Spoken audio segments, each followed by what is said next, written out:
to another episode of Turn Left. I am your host, Indiana's own Dana Black, coming to you live. Yes, all the way live from Black Pearl Studios, where we talk about Indiana politics from the left side of things. Okay, I'm excited. And there's a joyous day. You can't steal my joy, but I want to get you revved up. Let's have the Vice President of the United States tell you what actually went down today. The question occurs on the nomination of Ketanji Brown Jackson of the District of Columbia to be an Associate Justice of the Supreme Court of the United States. On this vote, the yeas are 53, the nays are 47, and this nomination is confirmed. Oh, what a joyous day. What a joyous day. I'm trying to tell y'all, this is exciting. This is exciting. Why is this exciting? Because it is, once again, one step closer to the more perfect union that we all say we want and we subscribe to. No, things ain't perfect. Heck no, they're not perfect. But they are getting better every day. And with someone like Justice Jackson being appointed, Justice Jackson, let me say it right, appointed to the Supreme Court. Now we have a Black woman on the Supreme Court. She is going to see things differently. She's going to assess things differently. We're just getting one step closer to who we say we are as a nation, meaning everyone has an opportunity to succeed in our country. And we're going to be seen justly, right? Because we just saw today where Alabama passed a bill that said it is a felony to provide gender-affirming medical care to anyone 19 and under. Now, let's be clear. You're an adult at 18, and you can go to war at 18. But in Alabama, if you provide gender-affirming care, they just passed a bill that made it a felony. We have a lot of work to do. And having her on the Supreme Court is one step, because each one of these state issues is just one step closer to getting in front of the Supreme Court. Now, I still don't understand why what I do with my body has anything to do with you, whether I want to transition or not, whether I want to have an abortion or not. Whatever I want to do with my body, why does it have anything to do with you? But y'all want to keep writing legislation, harming Black people, harming women, harming trans people. I mean, good Lord, Florida and Tennessee, you got the don't say gay bills. Yeah, there's one in Tennessee too. You can't erase us from history, from society. We are here. You can't legislate us away. We will not be quiet. And look here, for all my rainbow warriors, don't go in hiding. Don't go in the closet. Because if you're like me, you ain't got enough room for you and your shoes in the closet. Stay out here, keep fighting. You can stay in their faces. You don't have to be disrespectful. You don't have to be rude. You don't have to do anything other than exist. Show up, be present, and don't worry about what they saying about you and how they trying to, you keep on. And run for office, as a matter of fact, because you are tax-paying citizens like everybody else. Run for office. That's all I'm saying. And since we're talking about Supreme Courts, congratulations. I'm really excited about that. But since we're talking about Supreme Courts, a state commission has selected 3 finalists Governor Holcomb will choose from to fill a vacancy on the Indiana Supreme Court when Justice Stephen David retires later this year. The Judicial Nominating Commission voted Tuesday to select as its 3 finalists Grant Superior Court Judge Dana Kenworthy, State Appeals Court Judge Derek Moulter, and Justin Faulkner, who is the High Court's Chief Administrative Officer. Once the 3 nominees' names are sent to Holcomb, the Republican will have 60 days to choose one of them as David's successor on the 5-justice court. They were chosen as finalists after commission members interviewed 19 candidates and chose 10 finalists in early March. Those 10 were interviewed to appear Tuesday for a second round. The High Court said Tuesday that in selecting the 3 finalists, the commission considered the applicant's legal education, writing reputation in the practice of law, and other pertinent information. Now, I just got all excited because we put a black woman on the United States Supreme Court, but none of these three people that they're considering are people of color. I mean, they don't have to just be black. They could be Latina, they could be Asian, they could be, but they're not, which means that we still won't have a person of color on the Indiana State Supreme Court. Just something for y'all to think about. All right, early voting is underway. I'm excited. Yes, it started on Tuesday. The Indiana primary election is now less than a month away, and in-person early voting is now happening. Okay, let me give you some information if you're not sure. People can choose to vote in person at your local county clerk's office. So there's 92 counties, there's 92 clerk's offices. Go to the clerk's office that you live in for early voting. You must bring a photo ID as well as declare your party in order to vote. Unlike the general, in the primary, you have to declare if you're a Democrat, if you're a Republican, and unfortunately, they don't have independent, libertarian, Green Party tickets. I haven't seen any. They may be out there. Maybe somebody has seen them. If I'm wrong, go ahead and share that. My apologies. If you want an absentee ballot to vote by mail, you have until April 21st to apply for that. You can apply online, through mail, or hand deliver the application. Once you've been approved to vote absentee by mail, you will receive a ballot in the mail along with an addressed envelope. So guys, there are multiple ways to get your early voting in, but remember these deadlines. April 21st, you got to have your, make your request for absentee ballot, but you can start voting in person at your county clerk's office. So let's get started, right? I mean, no need to wait. If you know who you're wanting to vote for, go for it. All right, some other news. I want to share this because there are a lot of communities that don't have minority representation. Yes, I'm on a theme today.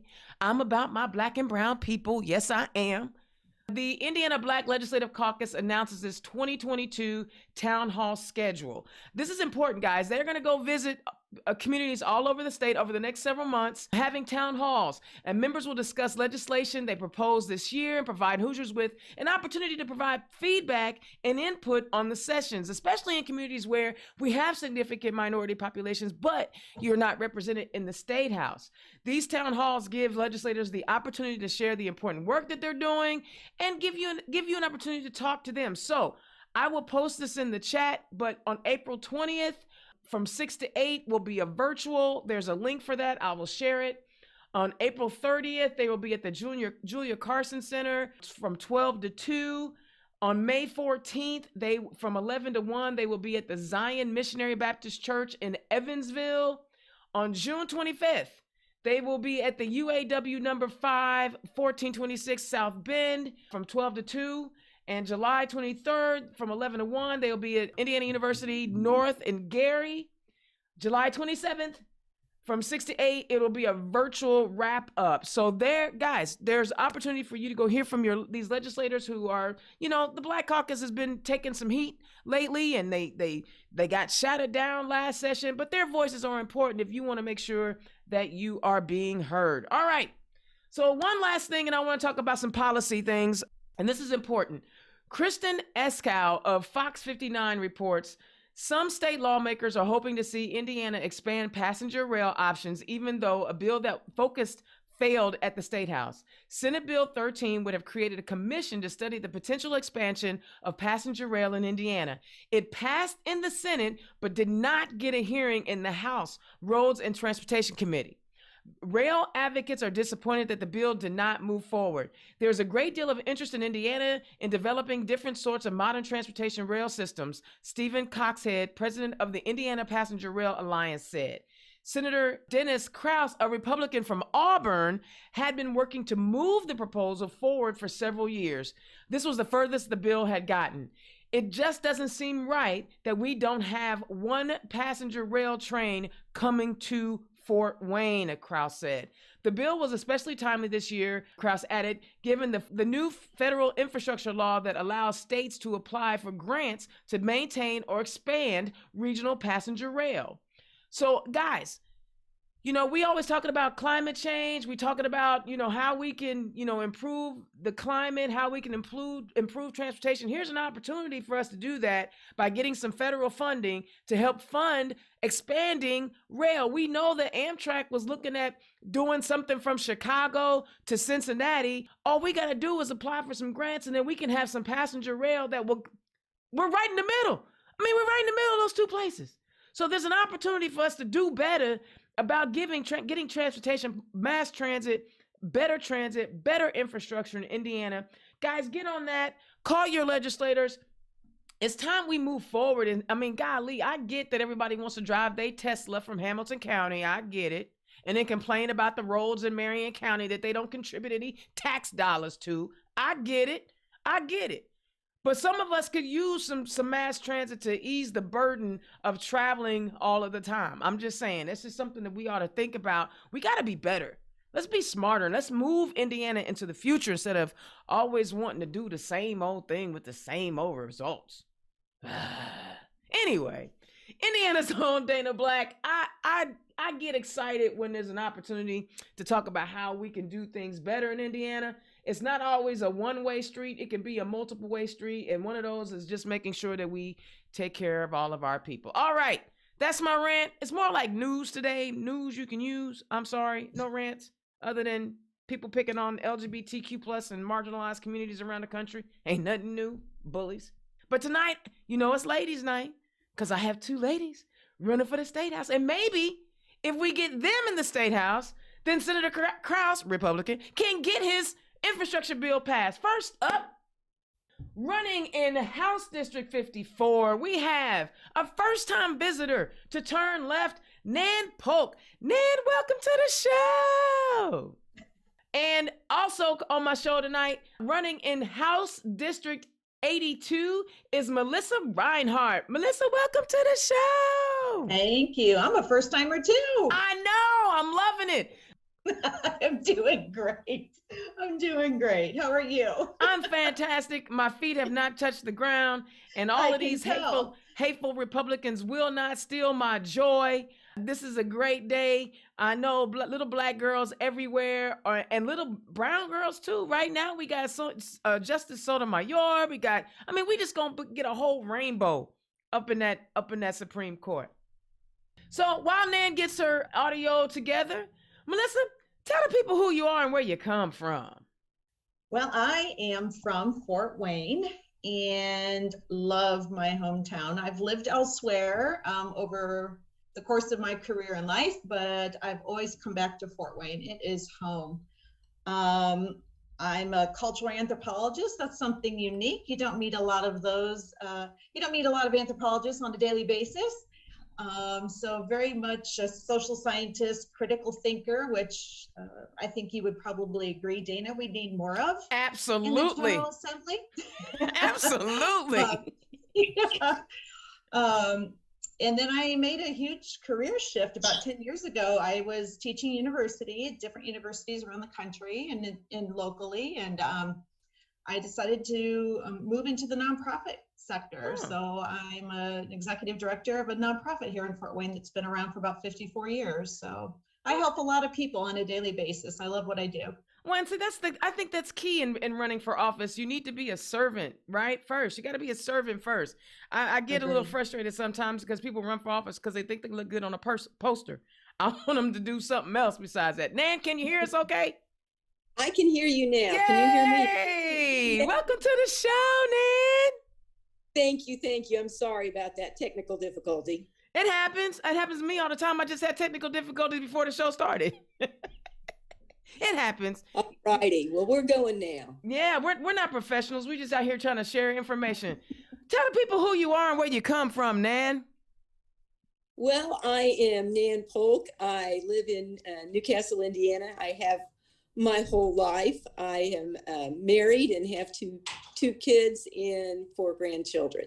I'm a retired school teacher. I'm on the school board, and I'm very busy in the community. I just came from a meeting where we're trying to set up a childcare facility, and we're having great difficulties. So that's kind of what my day's been like. But it's worth it. I'm on the school board. I am active in our church. I'm a Quaker. I am very busy in the community, just trying to make it the best place I can. And that's wonderful. I was just saying to Melissa, the best part about, candidates that are servants running for office means that they're going to take care of the communities first. And you guys are already doing that kind of work. So let's just dive in. I kind of want to get some feedback from you, Nan. How are you feeling about that Supreme Court Justice confirmation today? Well, I am thrilled. I am kind of appalled at what it took to get there, but I'm awfully thrilled that it's happened. It's a long time coming. Absolutely. Melissa? I echo what Nan said. It's a great day for women, no matter your background. And I was equally appalled. It's amazing to me that when someone has such an incredible skill set and it's scrutinized by people with the shorter list of skills, right. There's something wrong with that system. Absolutely. So incredibly qualified, and it's a proud day for Americans. Absolutely, and I'm really disappointed in our two senators. They actually voted for and confirmed the three previous nominees who had less experience than this one does, that was less qualified than this one is, and they voted no on her confirmation. So let's remember that.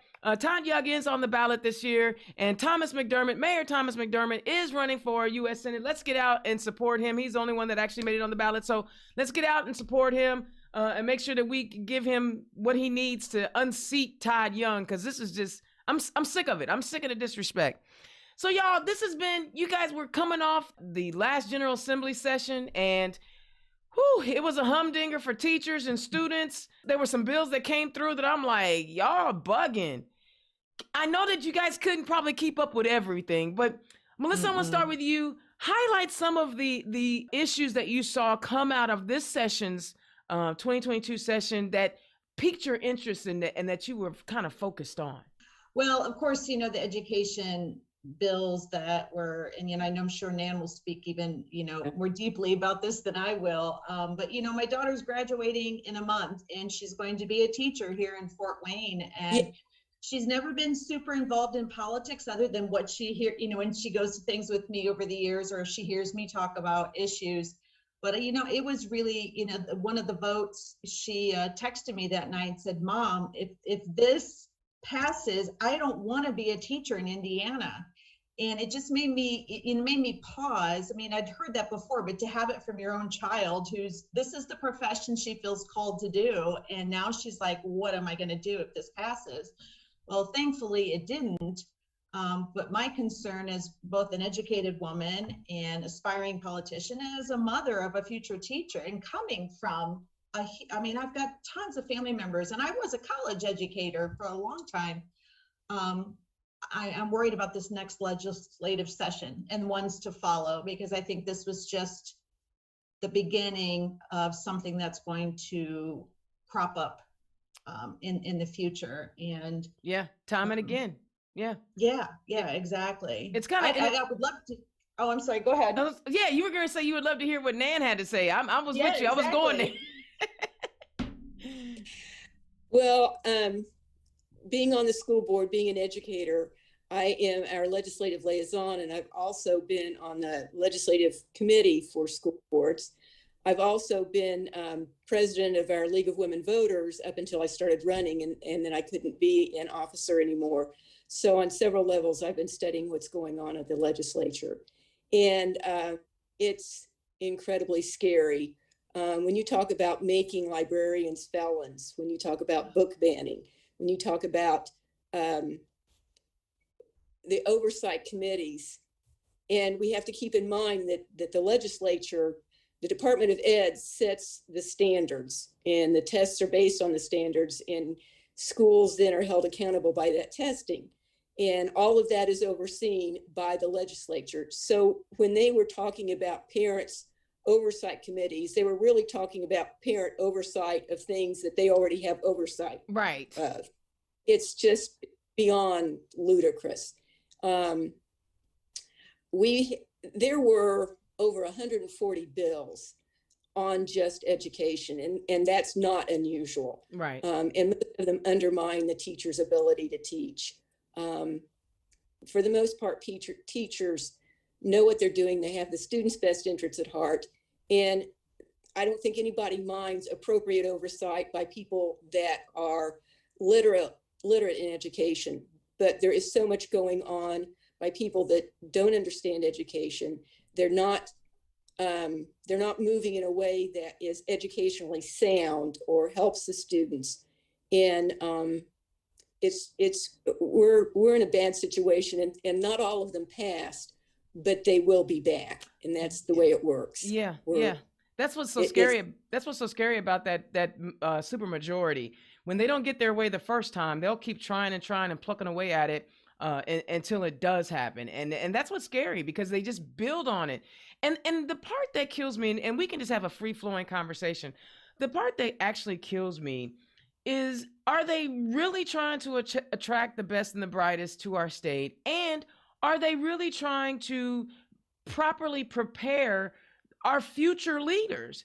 That's what I don't get. Why are you handcuffing the mind molders of our state from preparing our young people to compete? Do you want me to weigh in on that? I absolutely want you to weigh in on that. You know, Eli Lilly had a new plant that they opened in North Carolina, and the reason they gave was because they couldn't find qualified, educated people in Indiana enough to open the plant here, and that is our future. Benning, who is the chair of the House of Representatives Education Committee, is also on 2 national charter school boards. I don't know if those are just volunteer positions or not, but he's got a vested interest in charter schools. And I was in a meeting with him where he looked out at us and he said, you know, our future is with vouchers. They've already given vouchers to special needs kids. I mean, not vouchers. We obviously have vouchers. A savings account, an education savings account, which is basically a credit card. And that's the first step to move that along. There's a lot of money out there to be made in education, because money follows the student. If you can get the student, you can get the money. And it doesn't matter if they really get a good education. What matters is the money that follows the student, in my opinion. Yeah, Melissa, chime in. Oh, so many ways to, you know, one of my campaign team members is for the vouchers. And he's very much a Democrat, but his 2 children go to a Catholic school here in Fort Wayne, and we always go back and forth about this. And you know, I'm the product of a public school education. My father taught public school and retired from the profession, and I think I've turned out okay. And I don't understand. I mean, I get the money trail that Nan was just talking about, right? But where, culturally speaking, right? Because I'm a cultural anthropologist, what and when and where did it happen? Where did this shift occur from the devaluation? Forget about the money, just the devaluation of public education. I mean, that was a prideful thing. You know, high school graduation parties were still kind of a big deal when I graduated from high school, because my parents came from a generation where not everyone did. You know, when did that change and why? Because I think that preceded the money trail. You know, hey, there's money to be made in this, and school choice, and we can market the PR around it. It's been amazing. It's been really good. You're right, but at the same time, so this is not the first time our nation has dealt with vouchers. The first time, you know, and you guys know this, was when, you know, Brown v. Board of Education, when we had, you know, we were desegregating our schools, and white parents were like, oh, hell no, I don't want my kids going to school with brown or black kids. Oh no, we're not doing that. So they shut down the public school systems, gave the white parents vouchers to send them to private schools, and poor little black kids didn't get nothing. Okay, so we know this is not the first time. But what I think is interesting is that you said you're someone on your staff, and I appreciate you having having all kind of people on your staff, because you got to have different points of view to be successful. parents who support vouchers, I always hear them say, my kids, my kids, my kids did this, my kids did that. But I never hear anyone say our kids. Because even though your 2, 3, 5 kids get great education, what about the other million? You know what I'm saying? I mean, and that's the part that I understand. Everybody is like, I don't have any kids. So I get the idea of that. I want my children to have the best opportunity. But when do we look outside of just the ones that we are raising and saying, hey, if I don't make sure that all the rest of these kids are getting a good quality education, we all going to suffer. And it's kind of, I know people are going to come for me when I say this, but it's kind of selfish. It's like really selfish to say, I just want good education for my kid, and I don't really care about the other million, because only 1% of our kids can go to private schools and charter schools. 99% of our kids are going to public schools, which are now woefully underfunded and understaffed with quality teachers and aides. I just said, I just wanted to get that out, because we got to expand our thinking beyond my kid and think about our kids. And I know you guys are in a nonprofit and doing work in the community. You don't just, I'm going to take care of my street and I'm not going to look at anybody else's street, right?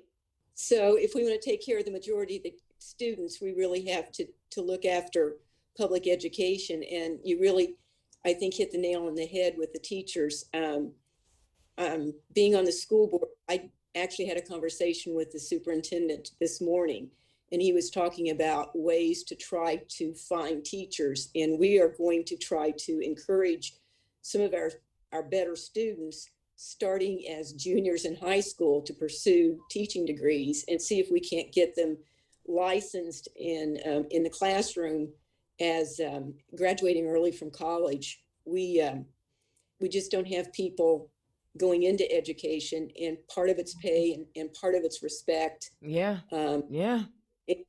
And you're absolutely right. If we don't take care of all of our children and have some equity there, we are going to have a hard time moving forward as a nation. Absolutely. And it all starts with education. Everything starts with education. Everyone knows that.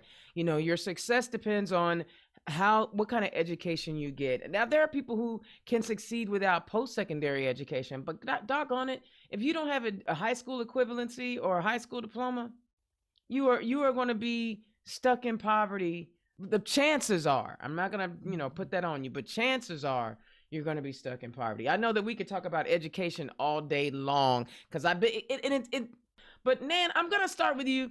Usually on every campaign, there's about 3 issues that you want to highlight and you talk about when you're out talking to voters. Tell us about the 3 main issues that is powering and fueling your campaign. Well, yeah, my platform is kind of based around faith, family, and future. I like it. Well, I heard a guy today in another forum. I was talking about trust, and instead of saying trust, I say faith. And it begins with, to me anyway, it begins with God. But the piece of that I want to emphasize is that, we're all children of God. We're all made in God's image, and that image is one of love. And if you follow his message, it's really about loving each other and respecting each other and trying to be as helpful as possible. If we don't get back to living that faith and being respectful of each other and being able to communicate, we're going to have a hard time. Mm-hmm. And we're not doing a good job of that right now. No, we're not. So when I talk about faith, that's what I am talking about. So faith and family, and family, a good bit of that has to do with people being able to make a living wage. Mm-hmm. And that's a problem. We don't have, our unemployment is down, but our wages are not keeping up. I think we're 44th in the nation for wage growth, and that gives us an F rating. It's just, and we have almost 900,000 people, most of them women, making less than $15 an hour. That's not, you can't put food on the table for that. Mm-hmm. So, and the other thing about family that I find in my district is is a problem with drugs, and particularly methamphetamines. A lot of places it's opiates, but with us it's methamphetamines. But regardless, 80 to 90% of the people in our local jails are on drug charges, and that affects the whole family. So we have to address some of those issues to move forward. And with the last one, our future, a lot of it goes to what we were talking about. I think education is our future, and childcare is our future. And again, in my district, childcare is a huge problem. One of my counties is Rush County, and most of Rush County is what we call a childcare desert.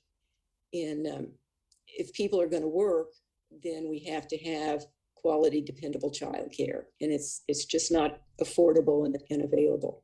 Absolutely. And I find it interesting that, when we talk about when the other side talks about, economics, it's all about the economy, stupid, and all this other stuff. You look at the wraparound resources that people need to fuel the economy.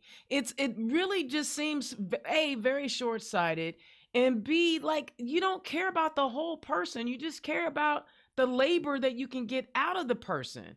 And that doesn't make for a strong society, right, Nan? Well, yes, absolutely. And it's so short-sighted.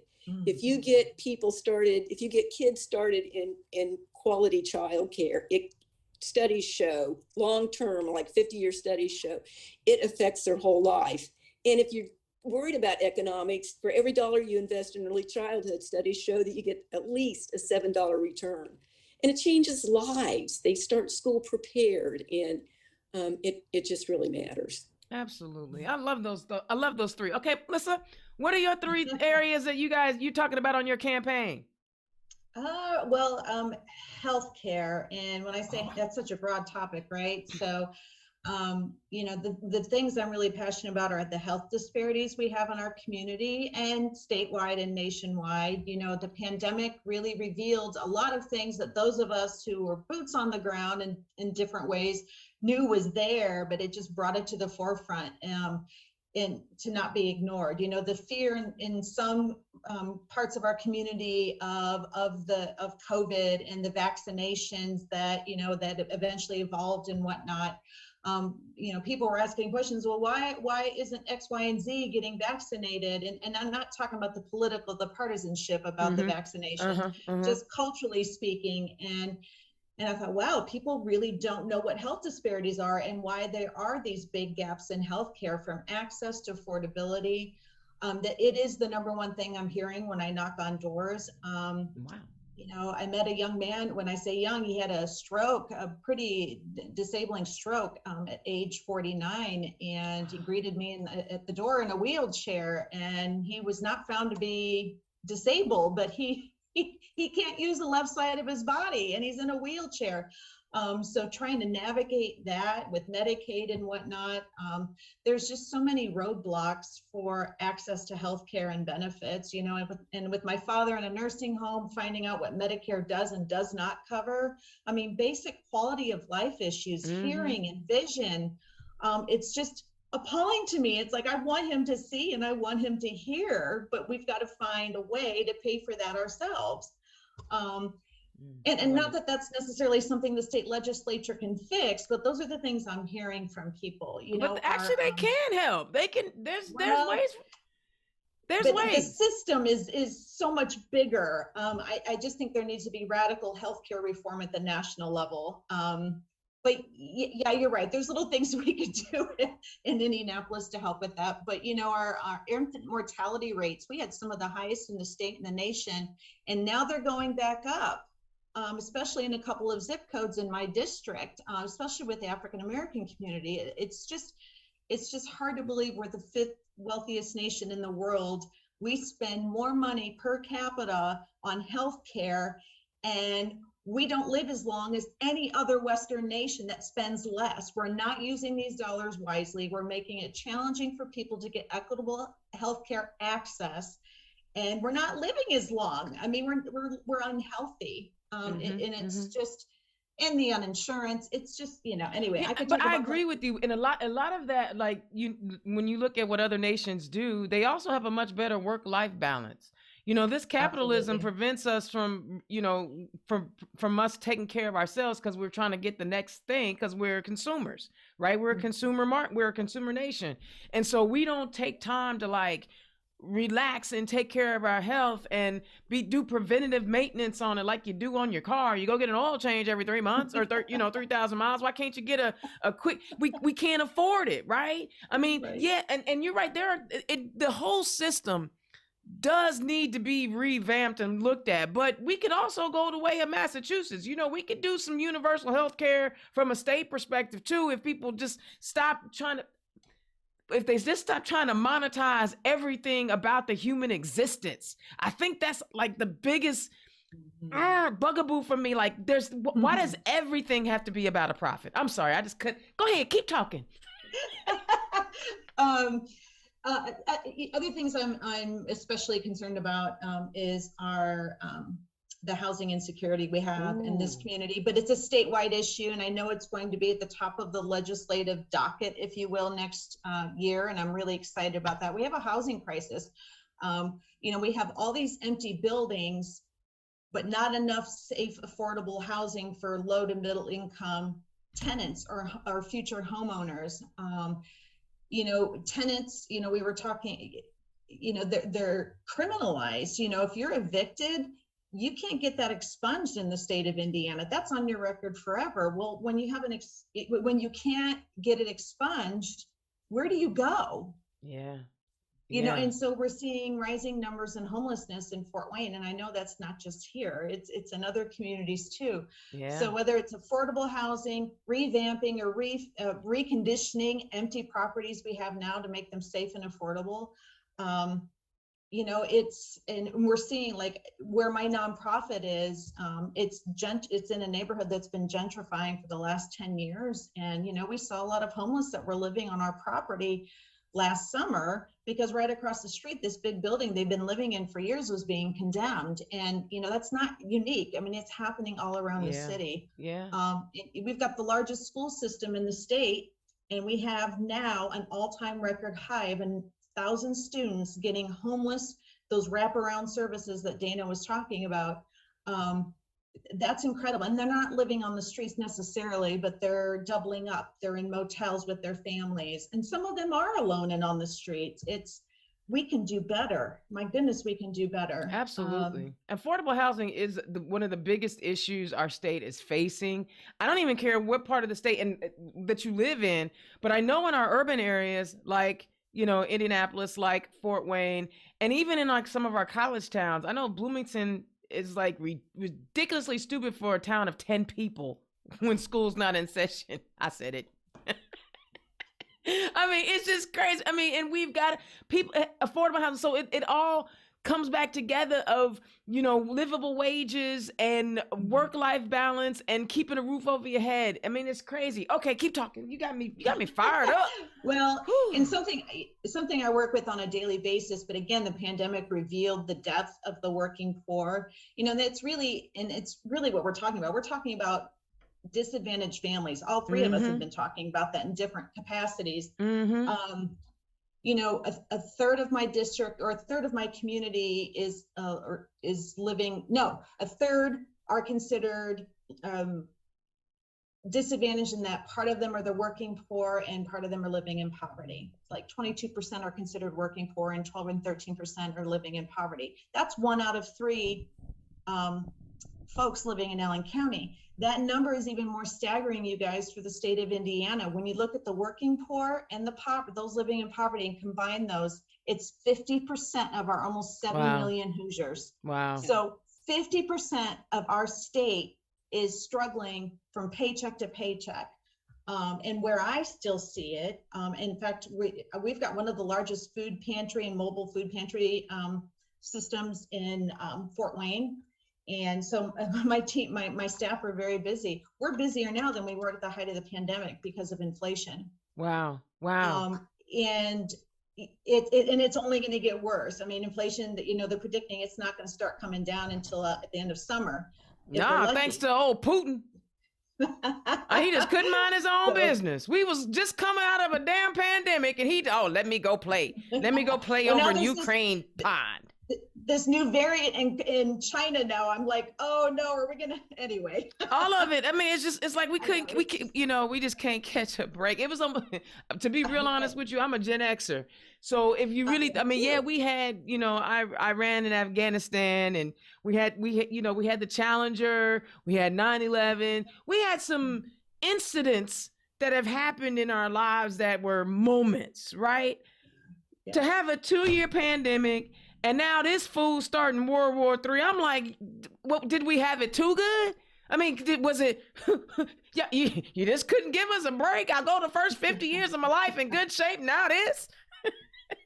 That's why I keep telling you, we're living in challenging times. When I really want to say we're living in crazy times.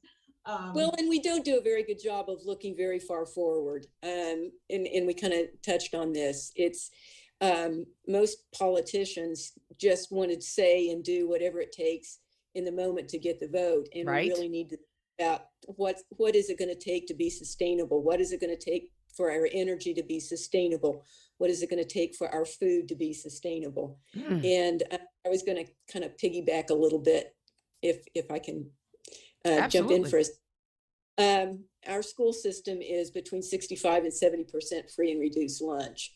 So we've got a real population. One of the things I'm really proud of that our school was able to do during the pandemic is, let's see, our town is about 16,000 people. What town is this? Newcastle. Newcastle, okay.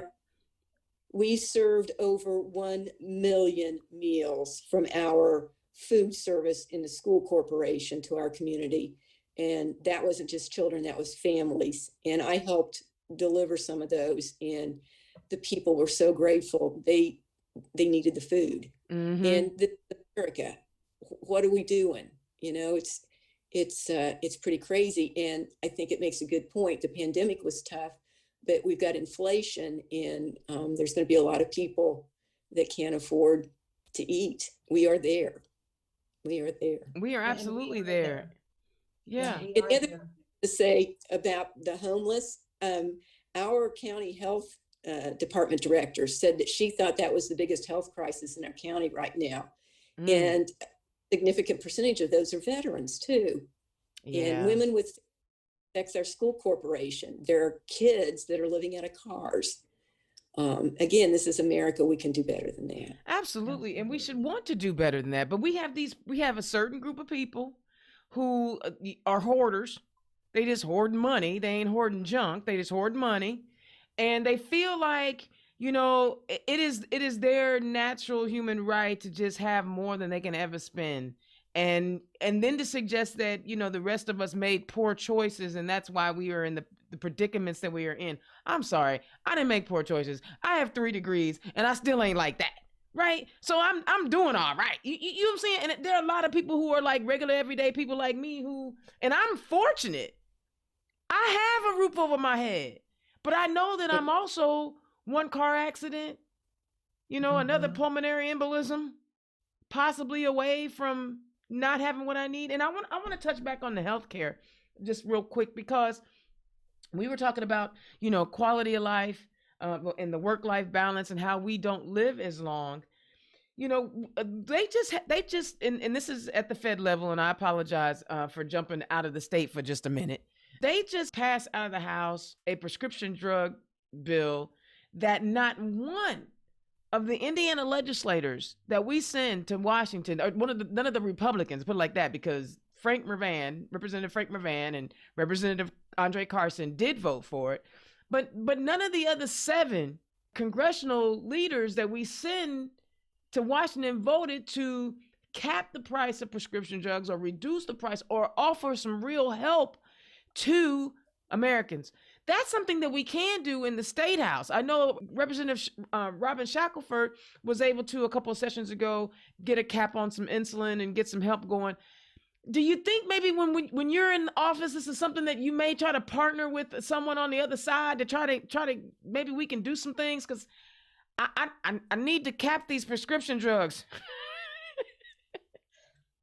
I definitely think that's something, or I know that's something I could support and be willing to work with someone from across the aisle. I mean, I live in Fort Wayne. I work with people across the aisle all the time. So I really don't know anything too different than that, which I think is a plus, if I come across the finish line in the primary. But, I have friends who go to Canada because they can get their insulin so much cheaper there. Wow. Yeah. I mean, it's the most expensive managed disease in the country.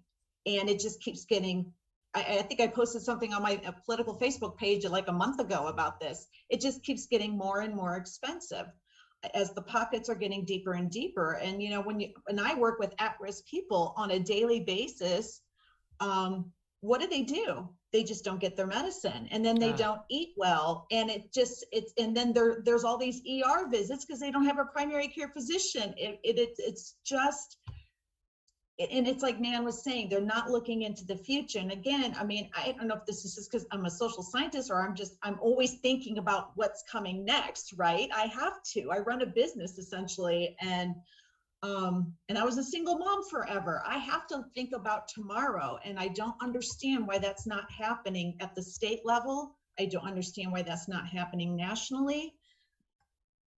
It's frustrating. It's very frustrating. A little story about that. I had a tumor in my spine, and it actually left me handicapped. And it came back. I had to do it twice. Not fun at all. Wow. The second time, I had to go to New York City to get it taken care of. And when I got there, the surgeon said, "Hey, there's a lady that's got a similar situation as you do, and she's really apprehensive. Would you talk to her?" And I said, "Absolutely." And so I had my surgery, and I was getting ready to be released and go to rehab. And I said, "Did you want me to talk to that lady?" And they said, "No, her insurance wouldn't pay for it. And spinal tumors would leave her totally paralyzed from wherever it was, or maybe even be fatal. And if her insurance wouldn't pay for it, then I've got to assume that she ended up with the worst scenario." And again, See, that angers me. Those are the things that like get my goat. Why does someone get to determine the value of my life based on a bottom line? Because that's really what's happening, right? They're looking at they literally looked at a balance sheet and try to determine what the return on investment was, and did a cost analysis on someone's life because of treatment that they needed. Honestly, I don't even think we need insurance companies. Let's do like we do when we take our car to the auto shop. You take the car to the shop, they look at it, they fix it, and they bill you. They give you a bill. This is what you got to pay. They'll even give you an estimate of how much they think it might cost so that you can save your little coins up, so that you can save your little money up. I don't understand why we allow these people to put a price on, or a value, add a value, a number, a numerical value to our lives. I mean, and I don't understand why we are not more up in arms about it. Why aren't we galvanizing? Why do we allow insurance companies to dictate whether or not we can live and die? It's an excellent question. I just don't get it. Universal health care for everyone, please. And I want quality health care. I don't want quality insurance. I want affordable health care, not affordable insurance. You can take that damn insurance and shove it. I'm not going to be like that. We got kids on the show. We got kids on the show. It's about love. It's about love. Damn insurance company. You know what, though? I am an IT chick, and there have been ample opportunities for me to go work as a business analyst in insurance companies, and I just can't do it. I've never been able to bring myself to the idea of working for an insurance company because that is just gross. All right, you guys win your primaries and you win the general election. And now you're at Org Day in late November. Yeah, come with me. Come on this journey. And what is the first piece of legislation? And I'm going to start with you, Melissa. What is the first piece of legislation that you want to work on? Either you're partnering with somebody or you're writing it yourself. This is tough because there's three things I think I want to be a part of the conversation with the housing crisis in the state, because it's only going to get worse. And it's exciting to me, and I don't want it to be it to be bureaucratized and nothing happens. Right. I want to be at the table and make sure something, if even just incremental steps happens, that so we don't have the ripple effect that I'm seeing here in Fort Wayne. Whether that leads to legislation, I would hope it moves beyond just let's get a committee together. I don't know, but that's definitely something I would support and be willing to co-author. I think with education, having, again, coming from a family of teachers and having been one myself in higher ed anyway, I would want to be around the table. It's concerning when Nan put a number, what did you say, how many bills concerning education came up this last legislative session? Was 100? Over 140. That's concerning. That's really, and you said that's the norm. I definitely want to be a part of legislation that doesn't disempower our teachers, or disenfranchises them. They've been talking about the brain drain in higher ed for years, but we're having that in K through 12. We need to attract the talent. We need to empower our teachers. That's the kind of legislation I'd want to be a part of, not how they teach. There are standards they teach to. Nan talked about that. That's, they're trained to do this. I'm an anthropologist. I'm not going to train someone how to perform brain surgery. Stay in your lane. It's good to learn new skills and whatnot, but it's like you were saying before, Dana. We have a lot of people making decisions about our lives that have no business doing that. There's such a thing as discernment. Do your research, talk to your constituents, and don't listen to your funders as much. Well, because they're not listening to their constituents at all. Let's just be clear. Because we wanted gun permits, they voted to get rid of those, and we won't legalize marijuana, but they won't do that. So trust, know, and believe, they are not listening to us. They are listening to the people that pay them, and apparently our tax dollars ain't enough for them. Nan, what's the one bill that you want to work on? Well, I probably would start with education. I think that we have to make sure that our kids are well educated and have a well-rounded education. And I think we need to do less testing. Yeah. Because that's just a money machine right there. Let's be real. Yeah, to the tune of like $80 million or something a year we tested the last 2 years when the kids weren't even in school with COVID. And the education committees were saying, well, this proves that teachers don't do a good job. Look at the test scores. Oh my God. COVID. Anyway. That's horrible. That kind of mentality. We need to, I had a conversation with my superintendent, and he was saying, how about that we have teachers not have to pay income tax, and that would honor them, and it would give them a pay raise without really having to generate a lot of money, and it would feel like they were of some importance. And I thought, yeah, something along those lines I think could make a significant difference. We have to do something to get people into the teaching field. Yeah, and I agree. And I think that was the intentions of that. There was a bill that came out of the House and into the Senate where they were going to do adjunct teachers for K through 12. But the problem with that was, they were just going to give them a background check. But the problem with that is they don't mean, just because you're good at a profession doesn't mean you're good at teaching. No. And definitely. I didn't like that bill because I'm like, so basically you just telling these teachers who went out here, got their undergrad and graduate degrees and did all the certifications that it don't mean nothing, that we just gonna go ahead and go get an engineer who ain't never taught nothing in his life or her life to go into a classroom and teach math just because they know how they're good at math? No. There's a lot of things I'm good at that y'all don't want me to teach you to do. Right. Ask parents that tried to teach their kids during COVID. Right.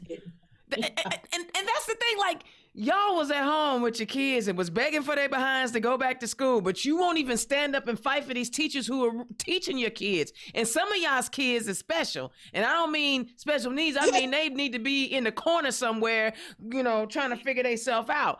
You know what you did to them. You know how y'all coddled them and turned them into little spoiled babies. They expect. Listen, I'm just saying, some of these kids are special, and I feel for teachers. There's no way you could put me in a classroom. Ain't no way. Ain't no way. Y'all. I think that would be fun. Yeah, Indiana's own Dana Black. If you like what either of these ladies are talking about, please click on their donation link. Donate to their campaign, because you guys know all campaigns take a little dollars to get them over the hump. Hopefully, look at Nan putting her sign up. Look at you, look at you. I got your logos up there too, so they can see that. All right. You know, it don't take long to go through a whole hour. I mean, not really. And I'm excited about the campaigns you guys have. I wanted to say, Melissa, I interview so many candidates from across the state, but most of them from rural parts of the state or from smaller areas. It's so cool to talk to someone from the second largest city. You know what I'm saying? Likewise. Likewise. I hope I'm a huge supporter of passenger rail. I Excellent. joined our local chapter. I remember when we had passenger rail as a young adult. So I hope we can make that happen, at least in our lifetime. Yeah, and it's like, I want to bring Fort Wayne into the fold, because if we can turn out Fort Wayne and we can win Allen County, right? They be talking like, no, you win Fort Wayne, we can win Allen County. That's why they gerrymandered it the way they did, right? That's why they sliced it up and put y'all in 4 different House districts, or however it is. They know what they're doing when they sliced up. You can only slice up Indianapolis so much. You know, but Fort Wayne, they can slice up, and they did that. So keep fighting. And, there's a couple of great candidates. Disclaimer, I don't endorse in the primary, but I'm just glad to see my Fort Wayne people out there fighting for those seats. So I wanted to just throw that out there. All right, Nan, tell the people where they can find you. Website is nanpolkforindiana.com. And anybody that's interested in volunteering, or donating, please go there.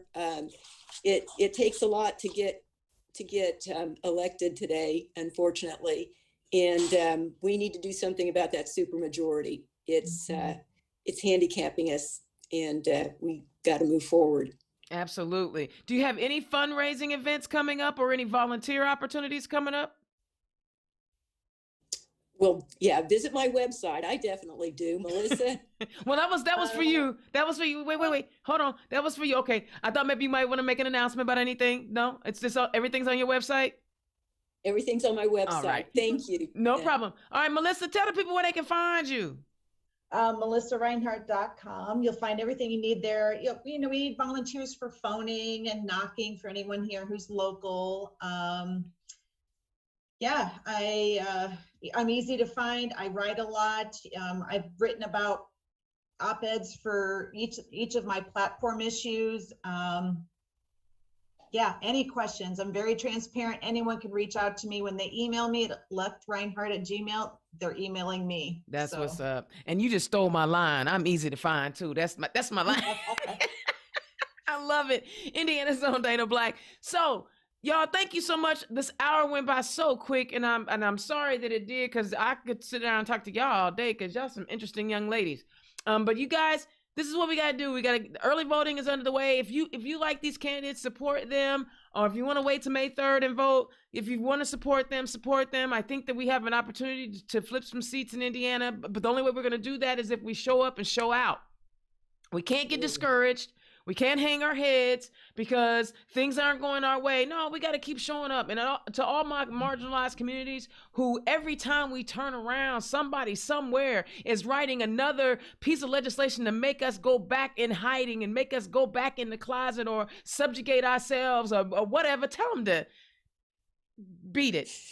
You know what I'm saying? Just tell them to beat it, because, see, we're not going anywhere. As long as you continue to take my tax dollars, I'm going to continue to show up and demand a seat at the table, because, doggone it, I paid for it.